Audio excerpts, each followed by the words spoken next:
जय हिंद everyone, welcome to major culture classes. My name is Priyanka Singh, faculty of arithmetic and reasoning. और आज मैं आपके लिए लेके आई हूँ नेवी एमआर का एकदम बेहतरीन मॉडल पेपर अरिथमेटिक का बेटा, जिसमें आप बेहतरीन क्वेश्चंस देखेंगे और आपके एकदम सिलेबस ओरिएंटेड पेपर बना है, जहाँ पे आपको टॉपिक वाइज क्वेश्चंस जो प्रीवियस ईयर को आपको ध्यान में रखते हुए सारे क्वेश्चंस को सेट किया गया है। तो आप सारे क्वेश्चन करने से पहले क्वेश्चन के सामने पॉज करेंगे, खुद से सॉल्व करेंगे, उसके बाद मेरी अप्रोच और अपनी अप्रोच को मिलाएंगे, फिर जो अप्रोच आपको बेटर लगेगी आप उस हिसाब से आंसर की तरफ जाएंगे। दूसरी बात बच्चा, क्वेश्चन यहाँ पे बहुत ही ज्यादा इंपॉर्टेंट है, इनको आप बार बार देखिए और इस टाइप के क्वेश्चन ही लगाते रहिए, ठीक है। तो without wasting time let's begin. आपको देखो एक नंबर सिस्टम का सिंप्लीफिकेशन का क्वेश्चन है बेटा, एकदम सिंप्लीफिकेशन का क्वेश्चन है। यहाँ पे दिया है 102 का, आपको 102 का स्क्वायर। अगर आपको 102 का स्क्वायर दिया हुआ है यहाँ पे ये चीज, अच्छा मतलब स्क्वायर तो ये निकलवाना नहीं चाह रहा है, ये आपको ये जानना चाहता है बेटा आपसे कि आपको यहाँ पे स्क्वायर्स में पॉइंट की समझ है कि नहीं है। जैसे कि अगर कोई नंबर है इस टाइप का, उसका स्क्वायर ये है, तो अगर मैं लेट्स सपोज 12 का स्क्वायर होता है बेटा 144, बट अगर मैं 1.2 का स्क्वायर बोलूंगी तो ये होता है 1.44। सिमिलरली अगर मैं अंडर रूट बोलूँ आपको 1.44 का, तो आपको पता होना चाहिए कि ये 1.2 आएगा। कैसे पता होना चाहिए? यहाँ पे पॉइंट के बाद 2 डिजिट, तो रूट से बाहर निकलने के बाद पॉइंट के बाद एक ही डिजिट बचेगा। यहाँ पे अगर ये टर्म ऐसा लिखा होता बच्चा 0.0144, तो यहाँ पॉइंट के बाद 4 डिजिट, तो यहाँ पे पॉइंट के बाद 2 डिजिट्स आएंगे, यानी ये 0.12 का स्क्वायर होगा। Is that clear? तो इसी कंसेप्ट से हम जल्दी से ये क्वेश्चन सॉल्व करने की कोशिश करेंगे। यहाँ पे देखिए पॉइंट के बाद 2 डिजिट है, पॉइंट के बाद 2 डिजिट यानी 102 तो आएगा ही आएगा, लेकिन पॉइंट कहाँ लगेगा बच्चा? यहाँ 2 डिजिट, तो यहाँ पे 1 डिजिट, रूट से बाहर निकलने पे 1 डिजिट। अगेन 102 तो आएगा ही आएगा मैम, लेकिन यहाँ पॉइंट के बाद 4 डिजिट है, तो यहाँ पे कितने डिजिट आएंगे? 2 डिजिट। यहाँ पे पॉइंट के बाद 6 डिजिट है, तो 102 तो आपका आएगा ही आएगा बेटा, लेकिन 6 डिजिट, 6 का जस्ट हाफ कितना होता है? 3, यानी पॉइंट के बाद 3 डिजिट्स आएंगे। बात क्लियर है? इनको बस हमें सिंपली ऐड करना है, इनको ऐड कर लेते हैं भाई। कितना आएगा? 0.102, भाई देखो कितना आएगा? 2 2 3 1 1 1.322 1.322। कोई आंसर है? बिल्कुल ऑप्शन है, ऑप्शन नंबर डी हमारा करेक्ट आंसर होगा। अगले सवाल की तरफ चलते हैं। पॉइंट की नॉलेज होना बहुत जरूरी है, बेसिकली इस पे क्वेश्चन बहुत सारे देखे गए हमारे। नेक्स्ट क्वेश्चन बेटा, एल्जेब्राइक आइडेंटिटीज पे यूज है आपका, एल्जेब्राइक आइडेंटिटीज पे यूज है इसका। क्यूब रूट दिख रहा है, मैं आपको 2 फॉर्मूले बता देती हूँ। जैसे अगर a प्लस बी का होल क्यूब है बच्चा, तो ये होता है a plus B, A square plus B square minus A B, एक फॉर्मूला। दूसरा फॉर्मूला होता है, sorry A cube plus B cube का फॉर्मूला होता है बेटा, ये A cube plus B cube का फॉर्मूला होता है। और अगर A cube minus B cube की बात करें तो क्या होगा? A minus B under root A square plus B square plus A B. इस आइडेंटिटी का बहुत यूज होता है, ये 2 आइडेंटिटी। दूसरी बात आपका जो आइडेंटिटी होता है ए प्लस बी का होल क्यूब, ये क्या होता है? A cube plus B cube plus 3ab a plus B, this formula. And then a minus B का होल क्यूब होता है आपका a cube minus B cube minus 3ab a minus B, this formula. ये चारों फॉर्मूले आपके लिए बेहद जरूरी है। जैसे ही मैं इस इक्वेशन को सॉल्व करने की कोशिश करूंगी, मुझे क्या मिलेगा? क्यूब रूट के अंदर भाई p को मल्टीप्लाई कर देते हैं, देखते हैं क्या आता है। p cube plus 3p square plus 3p plus 1। बच्चा ये कुछ और नहीं, इसी फॉर्मूले से आया है। इसको आप देखें क्या लिख सकते हैं? a cube plus B cube plus 3a square B plus 3ab square. यहाँ पे दूसरा टर्म 1 है आपका, तो ये क्यूब रूट किसका है? Under root of p plus 1 का होल क्यूब है। ये p प्लस 1 का होल क्यूब लिखा है बेटा। क्यूब रूट से क्यूब कैंसिल, यानी ये आ गया आंसर p प्लस 1। और p की वैल्यू ऑलरेडी आपको दी हुई है 999, जो p की वैल्यू 999 दी है, तो आपका आंसर आ जाएगा बच्चा 1000। Is that clear? Value cube root है तो अंदर कुछ क्यूब में बनेगा, उस फॉर्मेट में आप बनाने की पूरी कोशिश करेंगे। तो आंसर कौन सा हो जाएगा? ऑप्शन नंबर ए हमें दिख रहा है क्लियरली। आइडेंटिटीज आप नोट करते रहेंगे, इनको बैक टू बैक आप रिवाइज करते रहेंगे। क्लियर है? नेक्स्ट क्वेश्चन की तरफ चलते हैं। Let's move on. Question number 3 बच्चा, क्वेश्चन नंबर 3 देखते हैं। भाई x की वैल्यू दी है 7 माइनस 4 रूट 3 और आपसे कुछ इस फॉर्मेट का क्वेश्चन पूछ रहा है रूट x का। तो पहले जब भी आपको इस फॉर्मेट का क्वेश्चन बचा तो पहले आप एक्स स्क्वायर की वैल्यू कुछ लाने की कोशिश करो या रूट एक्स की वैल्यू लाने की कोशिश करो। ये फॉर्मेट के क्वेश्चन बहुत आते हैं। यहाँ देखो हमेशा इस पे जहां पे आपको 2 का मल्टीपल कुछ दिखे आप वहां पे स्ट्राइक करो। क्या मैं इसको ऐसे लिख सकती हूँ 2 इंटू 2 रूट 3 और 7 को लिख सकती हूँ 4 प्लस 3। ये क्या फॉर्मूला दिख रहा है, 2 का स्क्वायर यहाँ है, रूट 3 का स्क्वायर यहाँ है। क्या ये मेरा लिखा हुआ है रूट 3 माइनस 2 का होल स्क्वायर? रूट 3 माइनस 2 का होल स्क्वायर जैसे ही आप ओपन करेंगे आपको ये मिल जाएगा। अब मुझे कैसे पता चला ये रूट 3 माइनस 2 का होल स्क्वायर है? आपको सिर्फ और सिर्फ इस पोर्शन को देखना होता है। इस पोर्शन को देखो बच्चा, 2 माइनस रूट 3 माइनस 2 नहीं, क्योंकि रूट 3 की वैल्यू छोटी होती है बच्चा 2 से। रूट 3 की वैल्यू होती है 1.723 और 2 बड़ा होता है रूट 3 से, तो ये वैल्यू आएगी 2 minus root 3। Is that clear? और जैसे ही आप इस वैल्यू को देखेंगे 2 के साथ जो कॉम्पोनेंट्स होंगे उनके मल्टीपल में आप स्क्वायर बनाने की कोशिश करेंगे। बात क्लियर हुई?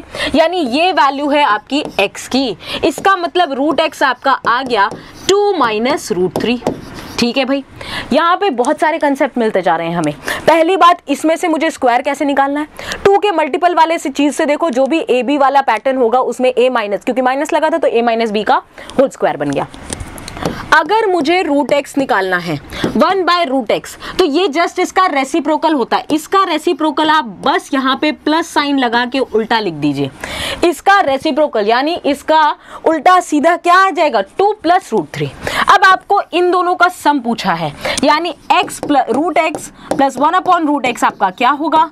यहाँ से आएगा 2 minus root 3 plus 2 plus root 3 minus root 3 plus root 3 cancel. So answer is your 4। भाई कहाँ है 4? Let's see where is your 4? 4 ये रहा भाई ऑप्शन में, option number D is your answer. Is that clear? 2-3 concept सीखे, कैसे स्क्वायर बनाना है, रेसिप्रोकल क्या होता है, अब दिमाग में बैठा के रखना है, कंसेप्ट पे क्वेश्चन आते हैं। नेक्स्ट क्वेश्चन भाई यहाँ पे दिया है हमें tan theta plus cot theta upon tan theta minus cot theta की वैल्यू दी है बच्चा 2। तो आपसे पूछा है साइन थीटा की वैल्यू। इसको देखो 2 तरीके से कर सकते हो। एक तो क्रॉस मल्टीप्लाई कर दो, tan theta plus cot theta is equals to 2 को मैंने उधर tan ये नीचे वाले टर्म को उधर ले जाके मल्टीप्लाई कर दिया भाई एक लाइन में, 2 tan theta minus 2 cot theta बेटा, ये आ गया।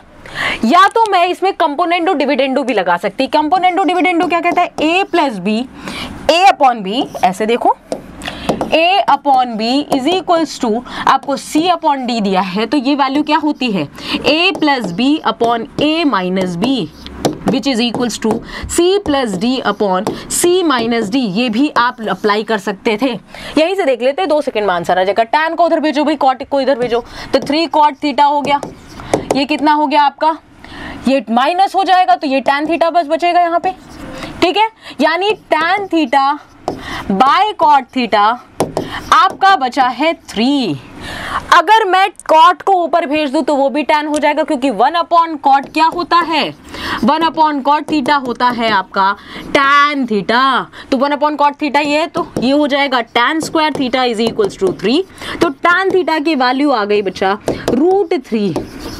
अब रूट 3 कहने का मतलब कब होता है? tan की वैल्यू रूट 3 कब होती है? जब थीटा हमारा 60 डिग्री हो, जब थीटा हमारा 60 डिग्री हो। साइन थीटा पूछा है, साइन 60 डिग्री कितना होता है भाई? साइन 60 डिग्री होता है आपका रूट 3/2। कहाँ है भाई रूट 3/2? ये ही ऑप्शन मिल रहा है बी वाला, सीधा सीधा, तो आंसर आ गया। ये सिंपल ट्रिग्नोमेट्री में आपका क्वेश्चन था। आगे चलते हैं, एक अगला सवाल लेते हैं। अगला सवाल देखो भाई, sine square theta plus tan square theta की वैल्यू दी है 7 और आपको थीटा का वैल्यू पता करना है। भाई यहां से मुझे ये दिख रहा है कि सेक स्क्वायर थीटा होता है 1 प्लस tan स्क्वायर थीटा। ये आइडेंटिटी का बहुत यूज होता है, तो इस बात को आप अगर ध्यान में भी रखेंगे तो बहुत जरूरी बात है। तो यहां से क्या आएगा 1 प्लस tan स्क्वायर थीटा। मैं किसी एक चीज में उसको क्वेश्चन को बदलने की कोशिश कर रही हूँ, तो tan square theta is equals to 7। तो बच्चा यहाँ से क्या आया 1 plus 2 tan theta, tan square theta is equals to 7। 1 को उधर ले जाओ तो कितना हो गया 2 tan square theta is equals to 6, यानी कि tan square theta is equals to 3। तो tan थीटा की वैल्यू फिर से कितनी आई √3i। तो मैम थीटा हो गया हमारा 60 डिग्री, 60 डिग्री यानी option number A is the correct answer. Is that clear? कैसे किया? 1 बाय 1 स्टेप ध्यान से रखें दिमाग में। कैसे किया? 1 + tan square theta is equal to sec square theta. बात क्लियर है? यहाँ पे हमने एक ही वेरिएबल में उसको चेंज करने की कोशिश की है, तो हमारा आंसर आ गया। कमेंट कर करके अपने आंसर्स भी आप जरूर से बताइएगा, ठीक है? अगर इससे बेटर अप्रोच आप कर सकते हैं तो डू लेट मी नो, ठीक है? आप कितना स्कोर कर रहे हैं 25 क्वेश्चन में से, कितना स्कोर कर रहे हैं जरूर से कमेंट सेक्शन में अपना आंसर जरूर कमेंट करें कि आपको 25 में से कितना ग्राफ मिला है, ताकि सारे बच्चों के कंपैरिजन कमेंट सेक्शन पे होंगे तो बच्चा पता चलेगा कि कंपटीशन का लेवल यहाँ पे क्या हो रहा है, ठीक है? आइए, बोला है डायगोनल किसी समचतुर्भुज का, ठीक है? यानी कि ये बेटा होता है आपका रोम्बस, ठीक है? समचतुर्भुज यानी कि रोम्बस। भाई ये रोम्बस क्या होता है? इसकी चारों साइड्स होती हैं बच्चा बराबर, लेकिन इसके जो विकर्ण होते हैं ना डायगोनल, ये आपस में एक दूसरे को 90 डिग्री पे कट करते हैं। कितने पे? 90 डिग्री पे कट करते हैं, ठीक है? अब देखते हैं यहाँ क्या दिया है। एक विकर्ण की लंबाई आपको दी है 32, मान लीजिए इसकी दी है 32 और इसकी दी है बच्चा 24। तो ये जो डायगोनल होते हैं ना बेटा, ये आपस में एक दूसरे को हाफ पे कट करते हैं, यानी ये पूरा 24 तो ये 12 होगा, ये पूरा 32 तो ये 16 होगा, और ये बीच वाला एंगल 90 डिग्री। और आपसे पूछा है परिमाप यानी कि पेरीमीटर। पेरीमीटर यानी कि चारों भुजाओं का योग। अब ये तो सारी भुजाएं बराबर होती हैं इसकी। अब ये 12 16 तो ये 20 होगा, ठीक है? ये ट्रिपलेट जिसको याद नहीं है वो याद कर ले। भाई क्या होता है? 3 4 5, इसी में अगर मैंने 2 से मल्टीप्लाई कर दिया तो 6 8 10, इसी में मैंने 3 से मल्टीप्लाई कर दिया तो 9 12 और 15, ये भी ट्रिपलेट है। इसी में मैंने 4 से मल्टीप्लाई कर दिया तो क्या हो गया? 12 16 20, और ये वही ट्रिपलेट है जो आया है वहां पे। आप पाइथागोरस थ्योरम से भी निकाल सकते हैं, जैसे 12 का स्क्वायर प्लस 16 का square is equals to x का स्क्वायर, और x की वैल्यू यहाँ से क्या आ जाएगी? x की वैल्यू क्या आ जाएगी? यहाँ से 20 आ जाएगी, और जिसको याद है वो टाइम बचा लेगा यहीं से। जब a की वैल्यू 20 आ गई तो 4a की वैल्यू परिमाप यानी चारों भुजाओं का योग, 4a की वैल्यू कितनी आ गई बच्चा? 80 आ गई। 80 कहाँ है भाई? ये रहा। ऑप्शन क्लियर है? 80 सेंटीमीटर हमारा आंसर हो जाएगा। अगले सवाल की तरफ चलते हैं। अगला सवाल भाई बड़ा इंपॉर्टेंट सवाल, बड़ा ही इंपॉर्टेंट सवाल, अक्सर देखा गया है सवालों में, और सवाल में कुछ बात नहीं है, बस आपको एक फॉर्मूला रखना है। कहता है एक पहिया है भाई, एक पहिया है, वो चक्कर लगा रहा है, और चक्कर लगाते लगाते वो कुछ दूरी d तय कर लेता, और इस पहिए का रेडियस दिया है बेटा r। मान लो इस पहिए ने दूरी तय की, कितने चक्कर लगाए हैं? n चक्कर लगाए हैं। अब भाई एक चक्कर लगाएगा बेटा यहाँ से लेके यहाँ तक, तो इतना ही दूरी तो तय करेगा, जितनी की इसकी ये गोलाई है उतना ही तो दूरी ये यहाँ पे भी तय करेगा, यानी ये डिस्टेंस कितना होगा? 2πr हो जाएगा। फिर 2πr डिस्टेंस ट्रेवल करेगा। 2πr क्या है भाई? सर्कल का परिमाप। फिर 2πr डिस्टेंस करेगा, ऐसे ही करते करते तो d तय करेगा, यानी कि ये कितने चक्कर लगा करके 2πr दूरी तय करके d डिस्टेंस तय करता है। यहाँ से सीधा सीधा फॉर्मूला आता है, सीधा सीधा d बराबर होता है 2πr को आप कितनी बार नचा रहे हैं। ये फॉर्मूला बहुत ही ज्यादा इंपॉर्टेंट है, इसको दिमाग में रखें। तो यहाँ पे दिया है डायामीटर। डायामीटर यानी बच्चा व्यास 14 सेंटीमीटर, यानी रेडियस यानी त्रिज्या आपकी हो जाएगी 7 सेंटीमीटर। फिर आपसे बोला है उसने कितने चक्कर लगाए हैं? 15। n की वैल्यू भी दे दी, और उसने क्या पूछ लिया आपसे? डिस्टेंस यानी कि बच्चा दूरी पूछी है, तो डायरेक्टली फॉर्मूला आ गया 2π। पाई मतलब वैल्यू रख देते हैं 22/7 इंटू 22/7, और यहाँ पे r की वैल्यू क्या है? 7, और n कितना है बच्चा? 15। 7 से 7 कैंसिल, तो यहाँ से कितना आ गया? 44 इंटू 15, तो ये आएगा आपका 660 सेंटीमीटर। अरे ये रहा बी ऑप्शन। बात क्लियर है? कुछ समझ में आया चीजें कैसे करनी है आपको? भाई यहाँ पे ये फॉर्मूला बहुत ज्यादा इंपॉर्टेंट है, इस फॉर्मूले पे क्वेश्चंस हमेशा देखे गए, बहुत ही आसान सवाल होता है, ठीक है? तो इस बात को ध्यान में रखें, और जो चीजें आपको नहीं बताऊंगी आप उनको प्लीज नोट करते हुए चली जाइए, ठीक है? अब देखो मेंसुरेशन के क्वेश्चन आते हैं, 2D से भी आ सकता है, 3D से भी क्वेश्चन आ सकता है। ये क्वेश्चन है आपका कि एक कमरा है बेटा, एक कमरा है जिसकी लंबाई चौड़ाई और ऊंचाई दी है, ठीक है? एक कमरे की लंबाई चौड़ाई और ऊंचाई दी है, उसमें सबसे बड़ी बांस की छड़ी की लंबाई ज्ञात कीजिए जो इस कमरे में पूर्णतः रखी जा सके। अब आप मुझे बताओ, दिमाग लगाओ थोड़ा सा, रुको और यहीं पर पॉज करो और सोचो, अपने कमरे में देखो जहां आप बैठे हुए हो कि सबसे बड़ी रॉड आप किस डायरेक्शन में रख सकते हो। तो मेरा जवाब ये होगा बेटा कि अगर मैं इस कोने से उस कोने तक देखूं तो ये जो डायगोनल होगा यही सबसे बड़ी रॉड यहाँ पे रखी जा सकती है। यानी इस पूरे घनाभ यानी क्यूबॉइड का डायगोनल यानी विकर्ण बेटा इस कॉर्नर से लेके उस कॉर्नर या तो उस कॉर्नर से लेके उस कॉर्नर, इससे बड़ी रॉड नहीं रखी जा सकती। और इसका फॉर्मूला क्या होता है भाई, अगर ये आपका क्यूबॉइड है बेटा यानी कि घनाभ है, घनाभ की आप सबसे बड़ी ये जो ये वाली दूरी है ना, यही सबसे बड़ी दूरी है। और इसका फॉर्मूला होता है √L² + B² + H²। और लंबाई आपको दी है 5 सेंटीमीटर, चौड़ाई दी है 4 सेंटीमीटर और ऊंचाई दी है आपको 3 सेंटीमीटर। तो कितना हो गया भैया, अंडर के अंदर 25, ठीक है, ये स्क्वायर है, +16 +9, तो बेटा ये हो गया 25 + 25 यानी 50, √50 यानी √50 का वैल्यू हो गया 5√2। 5√2 भाई कहाँ है आंसर हमारा, जल्दी से बताओ। 5√2 is here, यानी 5√2 is the answer. Is that clear? एक और फॉर्मूला भाई तुम्हारी को नोटबुक में फिर से छप जाना चाहिए कि सबसे लंबी रॉड हम रूम में कौन सी रख सकते हैं, ये फॉर्मूला, ठीक है। आगे चलते हैं नेक्स्ट क्वेश्चन की तरफ। नेक्स्ट क्वेश्चन हमारा क्वेश्चन नंबर 9, इन सेंटर का क्वेश्चन आ गया बेटा। इन सेंटर का क्वेश्चन बहुत ही ज्यादा इंपॉर्टेंट है। इससे दो फॉर्मूले मैं आपको बताऊंगी। एक ट्राइंगल ये दिया है, ज्योमेट्री आपके सिलेबस में ज्योमेट्री डायरेक्टली मेंशन है, ABCD एक ट्राइंगल है ABC, इसके बीच में एक पॉइंट है एंगल बाइसेक्टर। एंगल बाइसेक्टर मतलब ये जो इन दोनों कोणों को बराबर भागों में काटे उनको हम कहते हैं एंगल बाइसेक्टर। यहाँ पॉइंट होगा 0, ये एंगल कुछ होगा, इस एंगल की वैल्यू होगी थीटा। तो ये एंगल आपसे पूछ लेता है, ये एंगल हमेशा ऊपर ए की वैल्यू दी होगी, ये वाला एंगल पूछेगा BOC, एंगल BOC आपसे पूछेगा। एंगल BOC हमेशा होता है 90 + θ/2, 90 + θ/2। और कभी बेटा एग्जाम में आ जाए कि यही ट्राइंगल है ABC लेकिन ए थीटा ही है, तो आपसे पूछ लेगा अगर इनके बाह्य कोण का आपका बीच से आप डिवाइड करें तो आपका कितना आएगा। ये एंगल पूछता है थीटा, ये वाला एंगल, सॉरी थीटा नहीं, इसको आप BOC कहेंगे, तो एंगल BOC इस बार हो जाएगा 90 - θ/2। That means what does it mean कि इसका मतलब ये है बेटा कि अगर अंदर वाला ट्राइंगल पूछ रहा है तो प्लस करना है, बाहर वाला ट्राइंगल पूछ रहा है तो 90 - θ/2, इसका आधा कर दो और 90 में घटा दो। अगर वो ट्राइंगल के बाहर है इसका आधा कर दो और 90 ट्राइंगल में जोड़ दो, अंदर आएगा तो प्लस कर लो, बाहर जाएगा तो माइनस कर दो, बात खत्म। इस क्वेश्चन में देखते हैं क्या दिया है, इसको मैं हटा देती हूँ।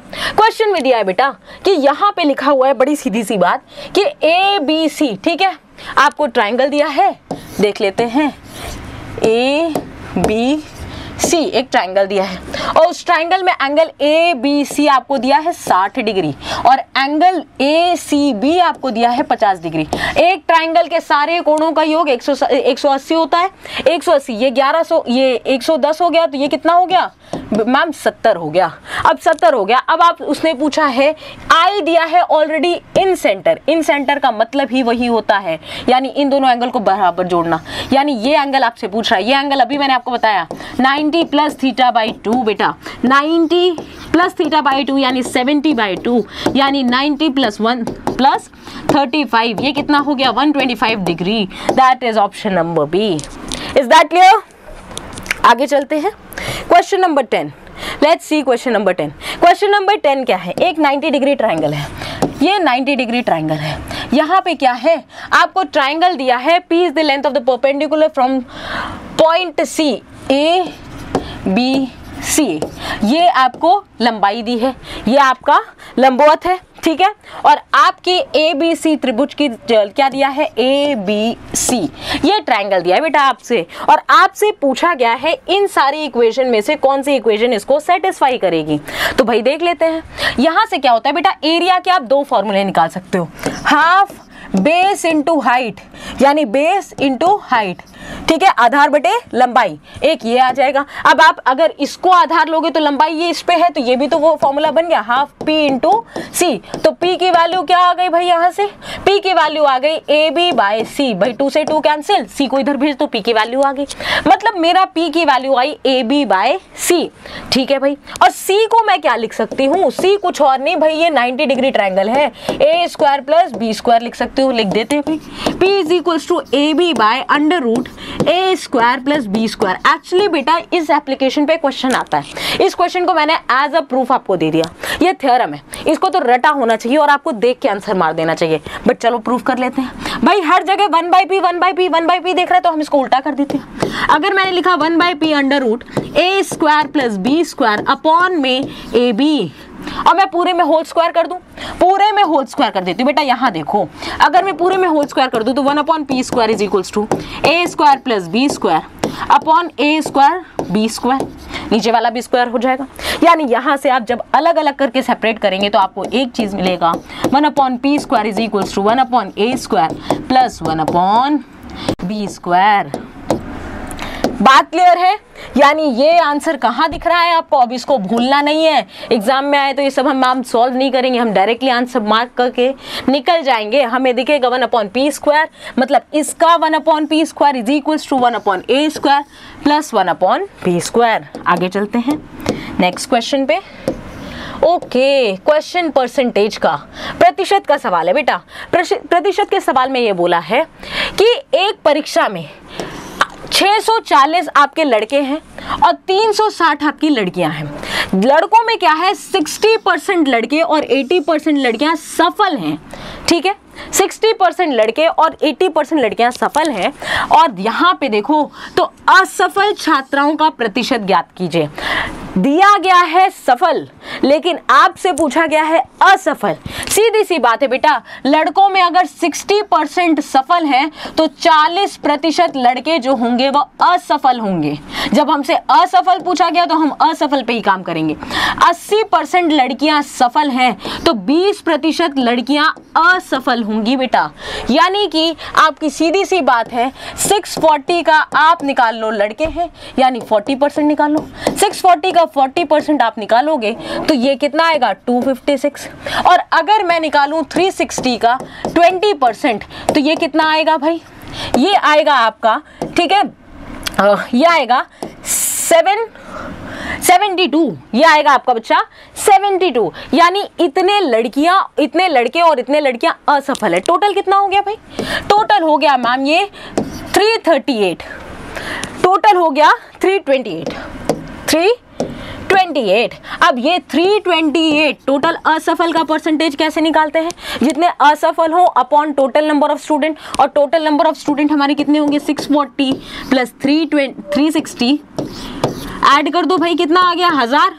टोटल नंबर ऑफ स्टूडेंट 1000 और कर दिया मैम हमने इंटू 100, हमारा आंसर आ गया 32.8। 32.8, 0 कट गया, 10 बचा, पॉइंट लगा दिया, काम खत्म।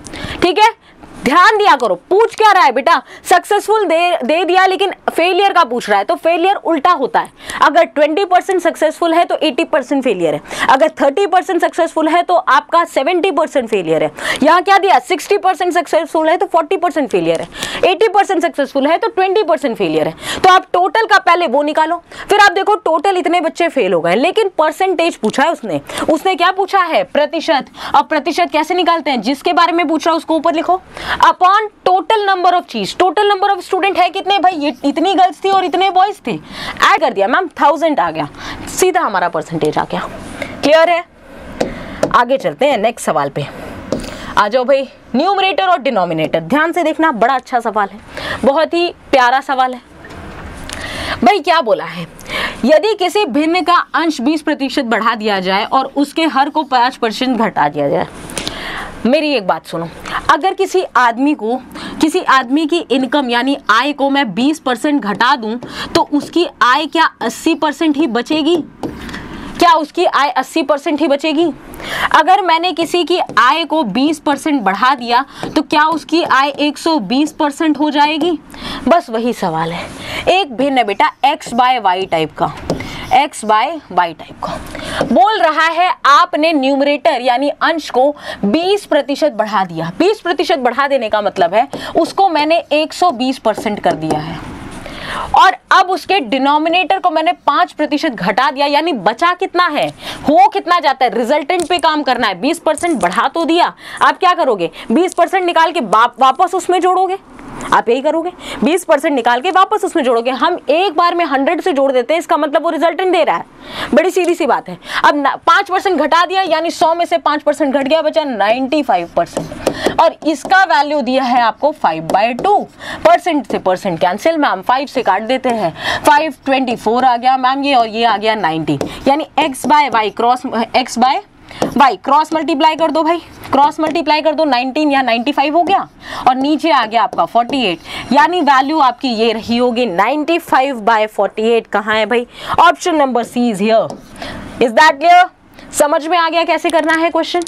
20% बढ़ाना यानी 120% कर देना, 30% बढ़ाना यानी 130% कर देना, 5% बढ़ाना यानी कि 105% कर देना।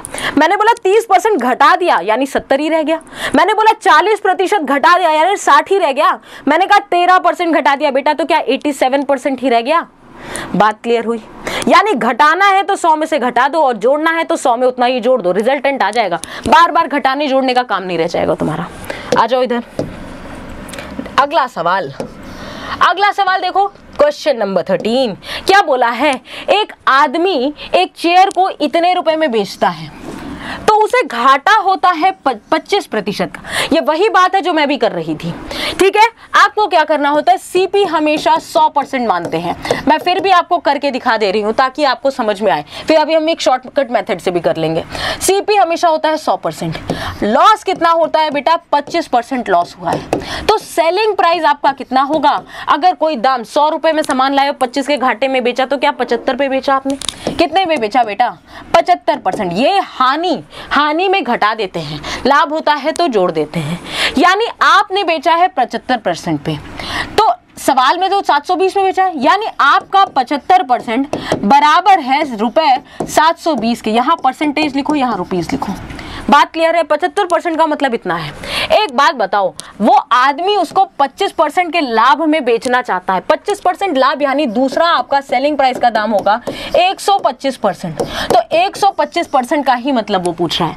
यहां से देखो 125% का मतलब आ जाएगा बेटा 720 बाय 75, भाई ये 1% की वैल्यू आई, इनटू कर दी 125, तो ये 125% की वैल्यू आ गई। ये 25 से काट दो, ये 3 टाइम्स गया, और ये 25 से काटो, ये 5 टाइम्स गया, 3 से काटा भैया, ये कितना हो गया 240। तो मैम ये आंसर आ गया हमारा, ये आंसर आ गया हमारा 1200, ये आंसर आ गया हमारा 1200। बात देखो, अभी ये चीज़ तुम्हें समझ में आ जानी चाहिए, ध्यान से सुनो फिर से मेरी बात। यहाँ पे क्या होता है, जैसे ही तुम्हें डेटा से मतलब नहीं, अभी डेटा से कोई मतलब नहीं, जब उसने कहा कि उसने 25% के घाटे में बेचा, इसका मतलब तुम्हें सोच लेना है 75% पे बेचा है, और जब वो कह रहा है उसे 25% ज्यादा पे बेचना है, इसका मतलब अब वो बेचना चाह रहा है 125% पे। ये दोनों बातें क्लियर होनी चाहिए। लाभ हो रहा है तो 100 में जोड़ दो, हानि हो रहा है तो 100 में से घटा दो। 175% की वैल्यू दी है 720, 75% की वैल्यू दी है 720, तो 1% की वैल्यू आएगी 720 बटा 75%, ठीक है। 75 रखो, परसेंट मत लगाओ, क्योंकि परसेंट तो वहां पे हम छोड़ ही आए ना। और अगर अब आपसे पूछ रहा है 125% की वैल्यू, तो दोनों तरफ 125 मल्टीप्लाई कर लो, यानी 720 बटा 75 इंटू 125। बस इतना ही क्वेश्चन की डिमांड थी। कॉम्पिटिटिव एग्जाम निकालना है तो बस उतना ही लिखना है, ये सब 100 तो सब दिमाग में करना होता है। बात क्लियर है? आगे चलो नेक्स्ट क्वेश्चन पे। क्वेश्चन नंबर 14, क्वेश्चन नंबर 14 क्या कह रहा है, एक मैन्युफैक्चरर बार बार बेचने का सवाल आ रहा है, बार बार बेचने का सवाल। जब बार बार बेचने का सवाल आए तो भाई ये 10% की बात हुई है, फिर 15% प्रॉफिट की बात हुई है, और उसके बाद गेन, सारे प्रॉफिट की बात हो रही है, और एक आपकी बात हो रही है 25% प्रॉफिट की। मतलब कि क्या दिया है, जब भी ऐसी बात, तो 10% का मतलब 1/10, 10 में 1 जोड़ा यानी 11/10, 15% यानी 3/20, 20 में 3 जोड़ा यानी 23/20 की बात हो रहा है। 25% की वैल्यू का मतलब है 1/4, अब 4 में 1 जोड़ा यानी 5/4 की बात कर रहा है। बस आपस में सब मल्टीप्लाई करते चले जाओ, इनको सब मल्टीप्लाई। स्टार्टिंग का दाम पूछा है x मान लो। हमेशा या तो ये दाम दिया होगा या तो ये दाम दिया होगा, दोनों में से कोई एक दे के एक पूछ लेगा। हमें ये वाला दाम ऑलरेडी दिया हुआ है, इसका मतलब x into 11/10 into 23/20 into 5/4 is equals to 1265। भाई 5 से काट देती हूँ, 2 5 और उसके बाद आपका आ गया 3। भाई 23 से कट जाएगा, 23 से 11 टाइम्स, 11 से 11 टाइम x की वैल्यू कितनी आ गई 10 इंटू 20 इंटू 4। बेटा ये कितना हो गया, ये हो गया आपका 800। x की वैल्यू आ गई 800। कैसे किया, फिर से सुनो मेरी बात, फ्रैक्शनल वैल्यू, इसलिए बोलती हूँ बार बार फ्रैक्शनल वैल्यू। एक परसेंटेज का वीडियो अपलोडेड है, उसको जरूर ध्यान से देख लेना। फ्रैक्शन वैल्यू बार बार 10%, इसको अगर तुम इस मेथड से नहीं करोगे तो क्वेश्चन बहुत लेंथी है, और इस तरीके से करोगे तो एक लाइन का आंसर है बेटा ये, बस इससे ज्यादा नहीं है। देखो ध्यान से, 10% प्रॉफिट यानी 1/10, 10% को फ्रैक्शन में लिखो 1/10। लाभ हो रहा है 10 में 1 का लाभ हो रहा है यानी 11/10 हो गया। 15% यानी 3/20, 3/20, 20 में 3 का गेन हो रहा है यानी 23/20 हो गया। 25% यानी 1/4, 4 में 1 का प्रॉफिट यानी 5/4। आपस में सारी चीजें मल्टीप्लाई करके लिख दो, आंसर आ जाएगा। क्लियर है, यानी 1200, 800 ये हमारा आंसर था। ठीक है, नेक्स्ट सवाल चलो। Question number 15 sorry. क्या बोला है, ए किसी काम को 20 दिन में करता है, बी किसी काम को 12 दिन में करता है, तो टोटल वर्क कितना हो गया बेटा 60। ए ने कितने दिन में किया 3 और बी ने कितने दिन में किया 5। ये तरीका होता है निकालने का, ये हो जाता है हमारा टोटल वर्क। ये ए की इफिशियंसी होती है और ये बी की इफिशियंसी। ये 60 कैसे आया मैम, 60 20 और 12 का एलसीएम हो गया। बात क्लियर है। अब इसका मतलब ये बोला है कि बी ने कितने दिन काम किया है, 9 दिन में काम किया है। बी एक दिन में 5 करता है तो 9 दिन में कितना करेगा मैम, 45 किया करेगा। ठीक है, 9 बी जो है वो एक दिन में 5 यूनिट काम करता है तो 9 दिन में 45 यूनिट करेगा। तो बचा कितना यूनिट, बचा है मैम आपका 15 यूनिट काम। 15 यूनिट क्या काम क्या ए करेगा, ए कितने इफिशियंसी के साथ करेगा, यानी 15/3 यानी 5 डेज आ गया, यानी ऑप्शन नंबर ए 5 दिन में वो 15 यूनिट काम खत्म कर देगा, क्योंकि एक दिन में वो 3 यूनिट काम करता है तो सीधा सीधा 5 दिन काम करके वो 15 यूनिट काम खत्म कर देगा। आओ आगे, इसी तरह का अगला सवाल टाइम एंड वर्क का, क्वेश्चन नंबर 16। क्या दिया है जल्दी से देखते हैं। ए प्लस बी किसी काम को 12 दिन में करते हैं, बी प्लस सी किसी काम को 15 दिन में करते हैं, सी प्लस ए उसी काम को कितने दिन में बेटा 20 दिन में। एलसीएम लो 3 इसका 60 आ गया, यानी ये करेगा ए प्लस बी का इफिशियंसी 5 है, बी प्लस सी का इफिशियंसी 4 है, ए प्लस सी प्लस ए का इफिशियंसी आपका 3 हो गया। इसका मतलब आपका 2a प्लस बी प्लस सी, सबको तो जोड़ना पड़ेगा। ए 2 बार आ रहा है, बी 2 बार आ रहा है, सी 2 बार आ रहा है, बट यहाँ सबकी इफिशियंसी कितनी आ रही है 12 आ रही है, यानी a प्लस बी प्लस सी की इफिशियंसी बेटा कितनी आएगी, इफिशियंसी है, इफिशियंसी कितनी आएगी 6। अब 6 के साथ एक दिन में तीनों 6 यूनिट काम करते हैं तो पूरा 60 यूनिट काम कितने दिन में करेंगे, 60/6 यानी 10 दिन। 10 दिन कहाँ है ऑप्शन, भाई देखो 10 दिन है कि नहीं, option number C is correct. Is that clear. Next question number 17। Question number 17 क्या कह रहा है, क्वेश्चन नंबर 17 ये कह रहा है कि Rakesh goes on a trip. Rakesh cycle से एक ट्रिप पे जाता है बेटा, उसकी ट्रिप की कितनी दूर जाता है 368 किलोमीटर वो जाता है। वो क्या करता है 49 किलोमीटर प्रति घंटे से 5 घंटे तक चलता है। भाई कितनी यूनिट तय कर ली, अगर speed into time is equals to distance. ठीक है, तो अगर मैं 49 किलोमीटर की स्पीड से वो जा रहा है और 5 घंटे चला तो कितना दूरी चल गया भाई, वो चल गया बेटा 245 चल गया। यानी बची कितनी दूरी भाई, टोटल 368, बची कितनी, ये बची आपकी 123। अब पूछ रहा है कि अगर वो बाकी की दूरी 3 घंटे में तय करे, यानी इस बार क्या है distance, speed into time is equal to distance. Distance आपको दिया है 123 और ये दूरी उसको 3 घंटे में चलनी है। स्पीड आपसे पूछ रहा है तो स्पीड आ जाएगी 123/3 यानी कि 41 किलोमीटर पर आवर। बात क्लियर है, 41 kilometre per hour which is option number B. आगे चलो क्वेश्चन नंबर 18 जल्दी से देखो। क्वेश्चन नंबर 18 क्या है, ए और बी, ठीक है, ए और बी ट्रेवल करते हैं टुवर्ड्स ईच अदर। एक 50 किलोमीटर प्रति घंटे की चाल से चल रहा है, एक 60 किलोमीटर प्रति घंटे की चाल से चल रहा है। अब दोनों क्या कहते हैं, at the time of their meeting the second, जब वो मिलते हैं ना बेटा, जब वो मिलते हैं, यानी यहाँ टाइम कांस्टेंट है, टाइम कांस्टेंट है, इसका रेशियो कैसा होता है, यानी स्पीड का रेशियो क्या है, एक 50 से चल रहा है, एक 60 से चल रहा है, तो स्पीड का रेशियो हमारा हो गया 5:6। और डिस्टेंस का रेशियो क्या हो जाता है, जो स्पीड का रेशियो होता है वही आपके डिस्टेंस का रेशियो होता है, यानी 5/6 ही होता है। अब एक बात बताओ, ऐसा करने में जो दूसरी वाली ट्रेन है वो कितना चलती है, 120 किलोमीटर, यानी लेकिन हमारे हिसाब से तो एक ही ज्यादा चल रही है, हमारे हिसाब से एक चल रही है, लेकिन सवाल के हिसाब से 120 चल रही है, तो एक का मतलब 120। आपसे पूछा है total distance between A and B, भाई ए ने 5 चला है, बी ने 6 चला है, क्या 11 यूनिट टोटल तय किया है। यहां से भाई देखो, ए यहां से आया, बी यहां से आया, ए ने यहां से 5 यूनिट तय की, यहां मिल गए, बी ने यहां से 6 यूनिट तय की, टोटल तो 11 यूनिट तय किया ना, तो 11 का मतलब 120 से मल्टीप्लाई कर दो, कितना हो गया 1320, बात खत्म, 1320। कौन सा option, option number C is correct ma'am, option number C is the correct answer. Clear है भाई, ये चीज देख लो, स्पीड का रेशियो दिया है, अगर स्पीड का रेशियो S1:S2 दिया है तो डिस्टेंस का रेशियो भी क्या हो जाता है, S1:S2 ही हो जाता है, स्पीड का रेशियो भी डिस्टेंस का रेशियो। अगर टाइम का रेशियो S1:S2 टाइम का रेशियो बेटा अगर आपको T1:T2 दिया है तो डिस्टेंस का रेशियो भी T1:T2 हो जाता है, लेकिन अगर स्पीड का रेशियो आपको S1:S2 दिया है तो टाइम का रेशियो उल्टा हो जाता है, ठीक है, ये बात को आपको ध्यान रखना है। टाइमिंग में आपको, स्पीड में आपको वही रखना है, लेकिन आपको टाइम की बात जब होगी तो रिवर्स कर देना है रेसिप्रोकल, ठीक है। आगे चलते हैं अगले सवाल पे।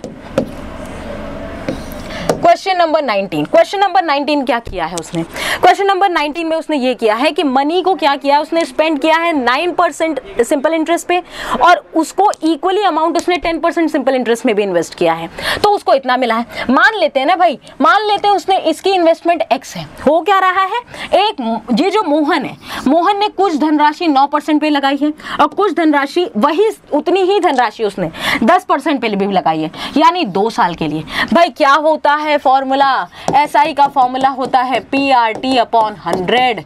मुझे ये बताओ कि अगर यहाँ पे धनराशि तो हमें नहीं पता, पहले के लिए धनराशि x है, 9% पे लगाया है, 2 साल के लिए लगाया है, ये पहले का एसआई आया, इसका 9% वाले का, दूसरे वाले से क्या आएगा x × 10 × 2/100, यानी ये कितना वैल्यू दिया है, यही दिया है आपका 760।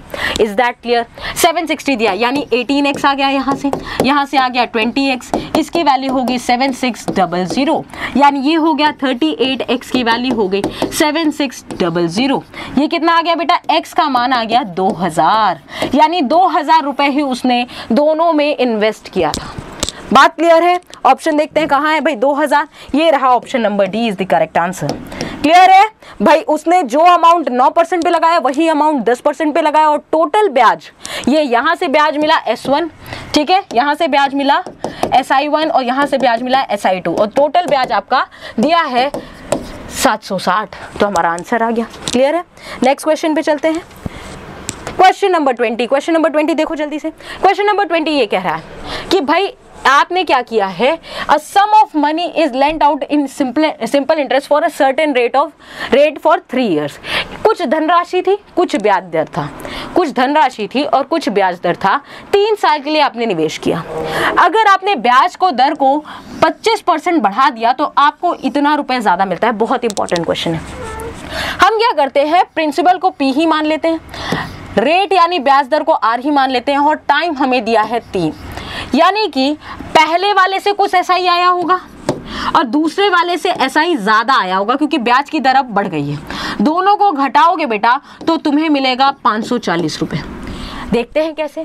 पहले वाले में क्या है, P × R प्लस, इस बार क्या है, पहले बढ़ा दिया था 2.5% × 3 -/100।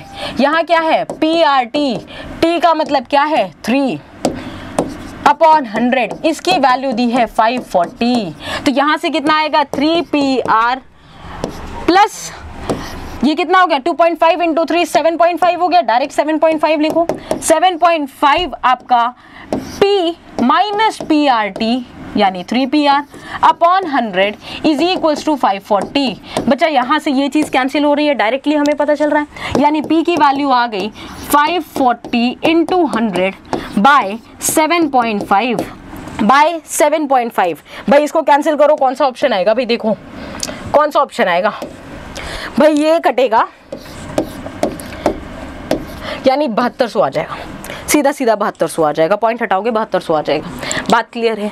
ठीक है, हो क्या रहा है बेटा, इसका आप इस तरह से भी दिमाग लगा सकते थे। एक लाइन में कैसे आंसर निकालते भाई, पहले से ब्याज बढ़ा, कितना बढ़ा 2.5% बढ़ा, कितने साल के लिए बढ़ा 3%, इसी की वजह से जो ब्याज है वो पहले से 450 बढ़ा, 540 बढ़ा। इसका मतलब 7.5% का मान तुम्हें दिया है 540, तो 100% का मान तुम आराम से निकाल सकते थे। ये एक लाइन में आंसर आ जाता, ये भी एक लाइन में तुम यहाँ पहुंच जाते डायरेक्टली, ये वाली लाइन पे। ठीक है, ब्याज कितना बढ़ा पहले से 2.5%, और 2.5% कितने साल तक बढ़ा, 3 साल तक, यानी 7.5% की वैल्यू कितना हो गया 540 हो गया। आ जाओ अगले सवाल पे। क्वेश्चन नंबर 21 जल्दी से देख लो, normal simplification past year question paper है, 8x हो जाएगा वहां से, और यहाँ कितना होगा -320, माइनस लगा ना भाई, 320 हो गया इज इक्वल्स टू यहाँ कितना हो गया, ये 3x हो गया, और यहाँ जैसे ही आप मल्टीप्लाई करोगे ये आ जाएगा 20। यहाँ से x का मान पूछा है भाई, यहाँ 5x हो गया, उसको उधर भेजो 340 हो गया, यानी ये आ गया x का वैल्यू आपका 68। यहाँ पे ऑप्शन एक जगह गलत लिखा है बेटा, ये 68 होगा, 68 इज द करेक्ट आंसर। बात क्लियर है? या तो आप नन ऑफ द अबव लगा दो, बात clear, none of the above. ठीक है, यहाँ पे इसके हिसाब से क्या हो जाएगा नन ऑफ द अबव, क्योंकि क्वेश्चन का आंसर क्या है 68 बच्चा। क्लियर है? नेक्स्ट क्वेश्चन, ये भी बड़ा ही हलवा सवाल है, देखो जरा क्या बोला है हलवा सवाल।